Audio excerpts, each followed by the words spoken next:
Internet c'est cool quand même. Ouais, ici on enfonce des portes ouvertes. Aujourd'hui je vais vous faire l'historique d'Internet en France. Et je vous jure que c'est intéressant. Entre technologies innovantes, retard technologique et magouilles en tout genre, l'historique d'Internet en France a une sacrée histoire. Alors, l'histoire d'Internet dans notre beau pays commence avant Internet. Ouais, il y a des trucs à dire avant de parler d'Internet directement. Nous, on a eu le Minitel, qui a été notre ancêtre national d'Internet. C'était un réseau centralisé et hiérarchique. Tout l'inverse d'Internet qui est décentralisé et distribué. Pour ceux qui ne savent pas comment fonctionne le Minitel, globalement, on compose un numéro de téléphone spécial sur le Minitel, genre 3615, et tu choisis un service, genre ULA. J'en peux plus des gens qui font cette blague dans les commentaires de mes vidéos sur le Minitel. Arrêtez. Et ça te dirigeait vers un serveur qui lui-même te redirigeait vers un sous-serveur, etc. jusqu'à arriver à la destination finale. Tout l'inverse d'Internet où personne ne détient un contrôle total des serveurs et des attributions de ceux-ci. D'ailleurs, le Minitel c'est un peu comme l'ADSL. Ça fonctionne avec la ligne téléphonique et des bips de différentes tonalités. C'était plus rapide avec la DSL, vu que ça allait sur des fréquences différentes, mais le principe reste proche. Et c'est pareil pour les modems d'ailleurs. D'ailleurs, l'internet mondial aurait pu être une invention française. Si, je vous jure. Dans les années 1970, la France était l'un des pays les plus avancés dans le domaine des réseaux informatiques. En 1971, le chercheur Louis Pouzin, au sein de l'IRIA, l'Institut National de Recherche en Informatique, lance le projet Cyclade, un réseau expérimental basé sur la commutation de paquets. Ce réseau, fonctionnel dès 1973, met en œuvre une idée révolutionnaire. Chaque machine doit pouvoir envoyer des messages indépendamment sans passer par un centre de contrôle. C'est ce principe de datagramme, c'est-à-dire des paquets transmis de façon autonome sur le réseau, qui inspirera directement le protocole IP de l'internet moderne. Pendant ce temps-là, aux États-Unis, le projet ARPANET, démarré en 1969, utilisait aussi la commutation des paquets, mais dans une architecture plus centralisée, avec des routeurs contrôlés par un gestionnaire de réseau. Or, lorsque Bob Kahn, un des deux pères d'internet avec Vincer,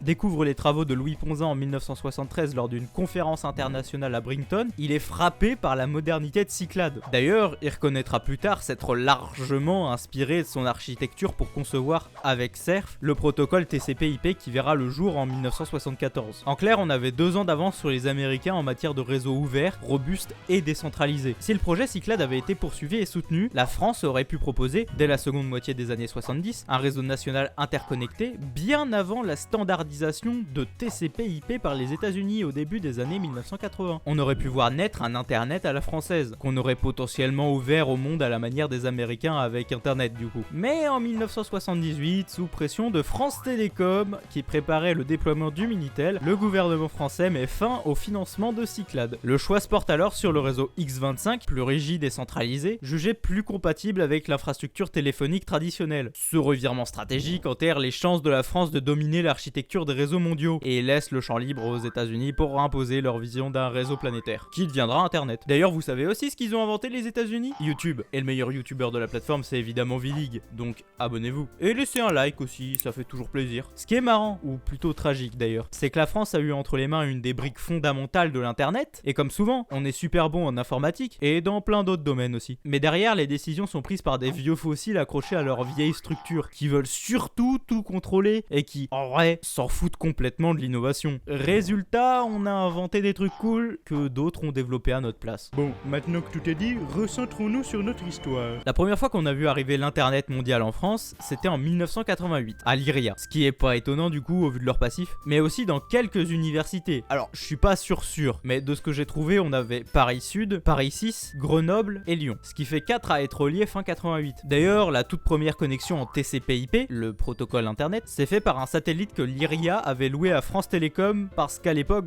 on n'avait pas les câbles sous-marins qu'on a actuellement. Logique. D'ailleurs, c'est assez ironique que ce soit France Télécom qui ait loué le premier satellite pour internet, vu qu'ils avaient fait pression pour pas l'avoir. Le premier FAI grand public apparaît en 1994, sous le nom de WorldNet. Alors, WorldNet, non content d'être le premier FAI français, a été créé par Sébastien Sauchard, Philippe Langlois, Pierre Séguret, mais aussi et surtout par le grotesque Xavier Niel. C'est le fondateur de Free pour ceux qui savent pas. Enfin, on parlera de Free plus profondément dans une autre vidéo. Je vais pas parler de tous les opérateurs de cette époque parce que de toute façon, ils sont tous morts, sauf Nordnet, créé en 95 mais encore actif aujourd'hui. Même si j'ai pas trop compris l'intérêt qu'ils soient encore là, parce que Orange les a rachetés, mais ils font encore des box indépendantes, mais à des prix pas ouf, avec des options cheloues. En vrai, si quelqu'un a une explication du pourquoi, du comment, je veux bien la voir en commentaire. En 1996, on a aussi l'arrivée d'AOL et de leurs milliards de CD te permettant d'accéder à internet gratuitement. Enfin, sans compter le fait qu'il fallait payer la ligne téléphonique à la minute à l'époque, ce qui valait une bonne grosse grosse blinde, hein. Et avec AOL, un grand début de démocratisation d'internet, et une découverte pour beaucoup, qui essayaient internet avec leur CD avec des heures gratuites. À ce moment-là, on avait toujours une connexion 56K qui faisait ce bruit pour rappel.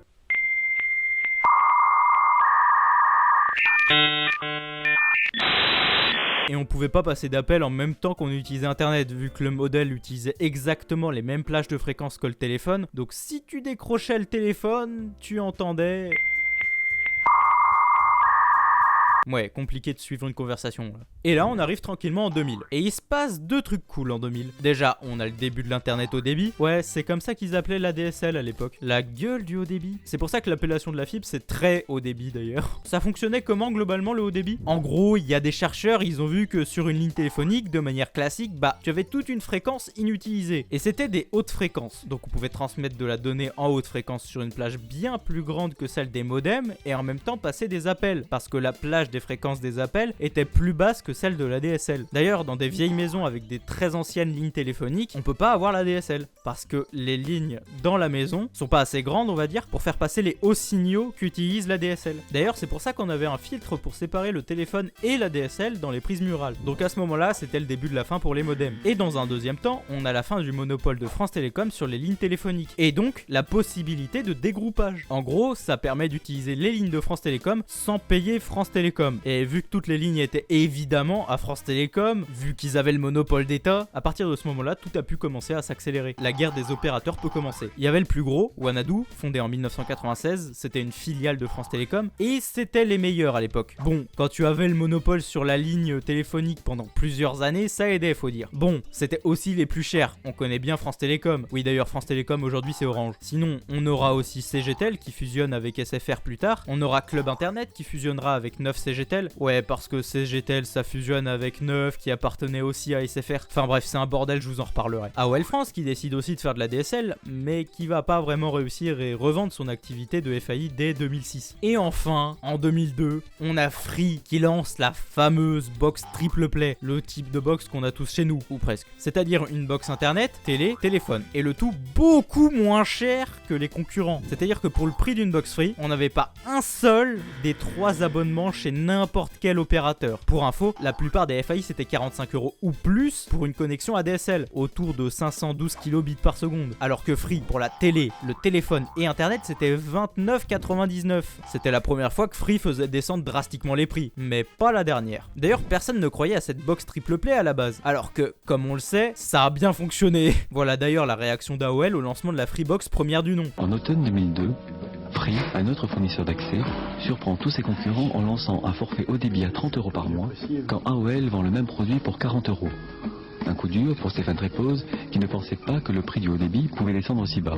L'offre que propose Free, elle est proposée à toute la France aujourd'hui. Oui, je sais. Non mais c'est vachement, faut faire vachement gaffe parce que c'est ça le drame de cette histoire quoi, en fait. Hein. Et vous savez ce qui peut vous faire avoir la même tête que le patron d'AOL à la découverte de la Freebox? Ne pas être sur discord.vidlic.fr. C'est un serveur sympa où on parle d'informatique, où on déconne un peu. Il y a une bonne ambiance. Enfin c'est cool, donc je vous y attends. Vers 2008, on a l'apparition d'une toute nouvelle technologie permettant une communication autour de 200 mégabits par seconde, à l'époque évidemment, nommée fibre optique. Vous le sentez venir? À cette époque-là, c'était uniquement dans les grandes villes, évidemment, et plus cher qu'une ADSL. Mais dans l'idée, il y a des gens qui avaient la fibre à 200 mégabits par seconde en 2008, alors que moi j'avais encore l'ADSL en 2021. Ouais.